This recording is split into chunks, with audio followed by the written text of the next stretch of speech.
الحمدللہ رب العالمین والصلاة والسلام علی سید الانبیاء والمرسلین وعلی آلہ واصحابہ اجمعین اما بعد۔ معزز ناظرین اکرام، السلام علیکم ورحمۃ اللہ وبرکاتہ۔ آج جو موضوع ہم لے کر حاضر ہوئے ہیں وہ بہت خاص ہے، ایسا موضوع جو ہماری زندگی کو بدل سکتا ہے، ہمارا باطن نکھار سکتا ہے اور ہمیں اللہ کے قریب کر سکتا ہے۔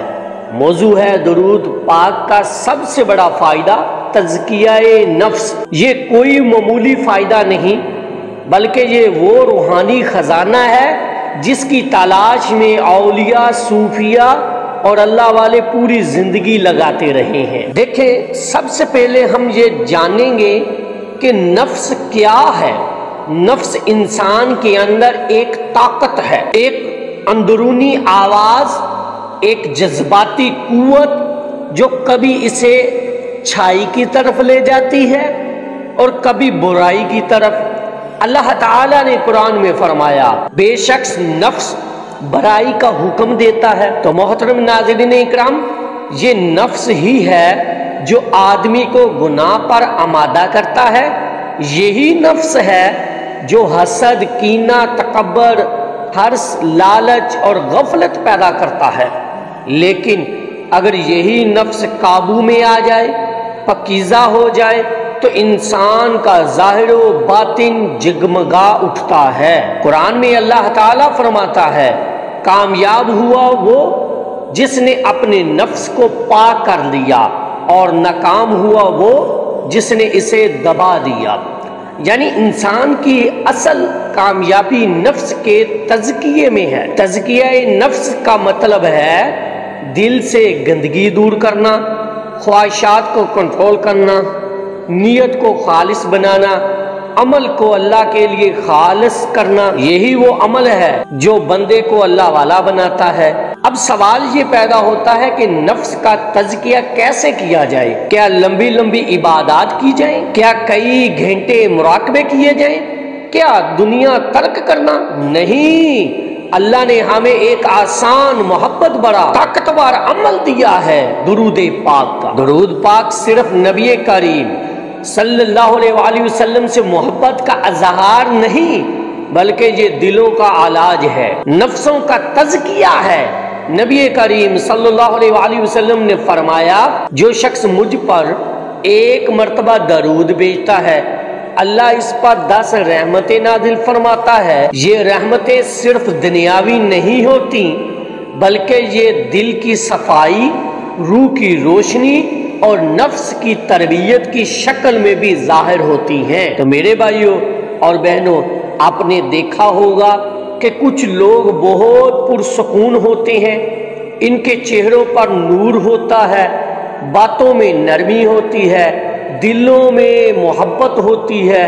یہ سب ایک چیز کی نشانی ہے، تزکیہ نفس۔ اور اگر آپ ان کی زندگی میں جھانکیں تو پائیں گے کہ ان کی زبان پر درود پاک کی کثرت ہوتی ہے۔ سبحان اللہ۔ درود شریف پڑھنے والا آہستہ آہستہ آہستہ اپنے نفس پر قابو پانے لگتا ہے، غصہ کم ہو جاتا ہے، حسد جاتا رہتا ہے، ریاکاری ختم ہو جاتی ہے، دل نرم ہو جاتا ہے اور دل اللہ کی طرف جھانکنے لگتا ہے۔ صوفیاء کرام ہمیشہ اپنے مریدوں کو نفس کی تربیت کا ایک ہی طریقہ بتاتے تھے، درود پاک۔ حضرت خواجہ نظام الدین اولیاء فرماتے ہیں کہ درود پاک نفس کی آلودگیوں کو ایسے دھوتا ہے جیسے بارش مٹی کو دھوتی ہے۔ بزرگان دین فرماتے ہیں کہ جس بندے کی زبان پر درود پاک ہو، دل میں روشنی خود آ جاتی ہے۔ جب کوئی بندہ روزانہ درود پاک کی کثرت کرتا ہے تو اس کے خیالات مثبت ہو جاتے ہیں،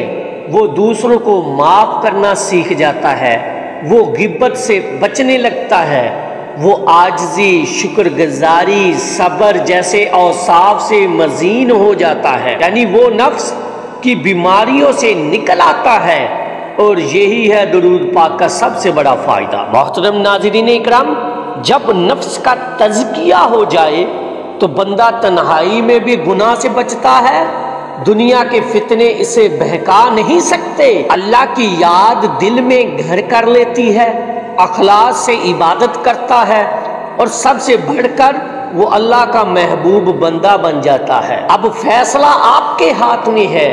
کیا آپ چاہتے ہیں کہ آپ کے دل میں سکون ہو، آپ کا نفس قابو میں ہو، آپ کی عبادت خالص ہو، آپ کی زندگی آسان ہو جائے، آپ کے عمل صالح ہو جائے؟ تو پھر ایک ہی نسخہ ہے درود پاک کی کثرت۔ کیا ہے؟